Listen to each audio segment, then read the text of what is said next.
Rendons à César ce qui est à César, et à Georges Lemaître ce qui est à Georges Lemaître. Qui est Georges Lemaître? C'est lui sur la photo. Non, non, pas le moustachu. Non, tout le monde connaît Einstein. Non, non, non, je vous parle de l'homme qui est à gauche. C'est lui, Georges Lemaître. Il est prêtre, et il est le premier à avoir émis la théorie du Big Bang. Et oui, le premier scientifique à avoir parlé d'une explosion à l'origine du monde est un prêtre catholique, jésuite et belge. Comme quoi, tous nos repères volent en éclats. On peut raisonnablement penser que ce prêtre croyait en Dieu, qu'il lisait la Bible, notamment le récit de la création en 7 jours, et cela ne l'empêchait pas d'avoir une vision scientifique. Il avait bien compris que le récit biblique de la Genèse est plus à comprendre comme une parabole. Un récit étiologique. Pour faire simple, nous dirons que nous pouvons prendre le récit de la création comme une parabole. Vous savez, les paraboles, ces histoires que Jésus inventait pour faire comprendre des vérités de foi à ceux qui l'entendaient. Par exemple, le bon samaritain, C'est un bon gars, il m'a sauvé la vie. ou bien le fils prodigue. Pardon, papa. Ils n'ont jamais existé. Ce sont des histoires que Jésus nous a racontées pour nous faire comprendre l'amour de l'autre, le pardon de Dieu et bien d'autres aspects. Eh bien, on pourrait considérer que les récits de création dans la Bible sont un peu comme ces paraboles.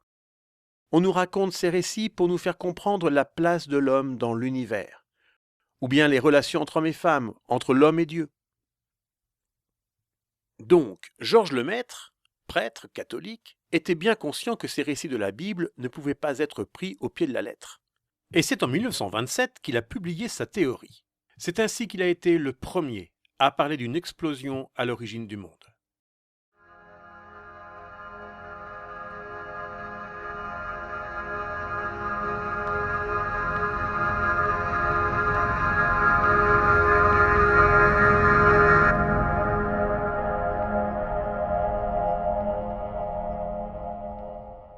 Lui-même n'a pas alors utilisé le terme de Big Bang. D'ailleurs, l'appellation Big Bang a d'abord été dite pour se moquer de lui. Oui, si je traduis en français courant, je devrais parler non pas de Big Bang, mais de gros boom. Et il faut reconnaître, la théorie du gros boom, ça ne fait pas très sérieux, pas très scientifique. Et figurez-vous que ce prêtre n'a même pas été condamné par l'Église. Bien mieux, il a intégré l'Académie pontificale des sciences. Il en sera même le président.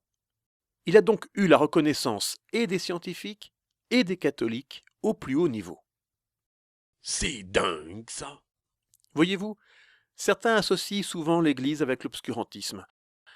Eh bien, il faudrait revoir ce jugement parce que si c'est catho, c'est pas idiot.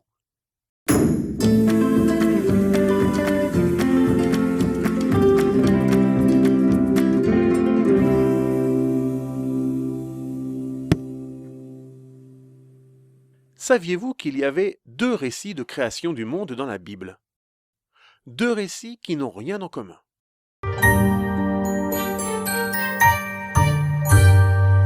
Dans le premier chapitre du livre de la Genèse, le premier livre de la Bible, on nous raconte la création en 7 jours. Les animaux sont créés les 5e et 6e jours.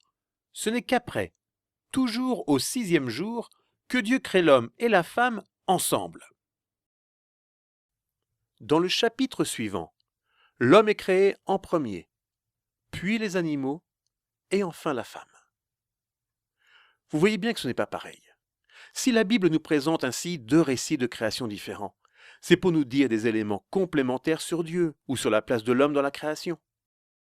Mais ça montre bien que nous ne pouvons pas prendre ces histoires pour des récits historiques scientifiques.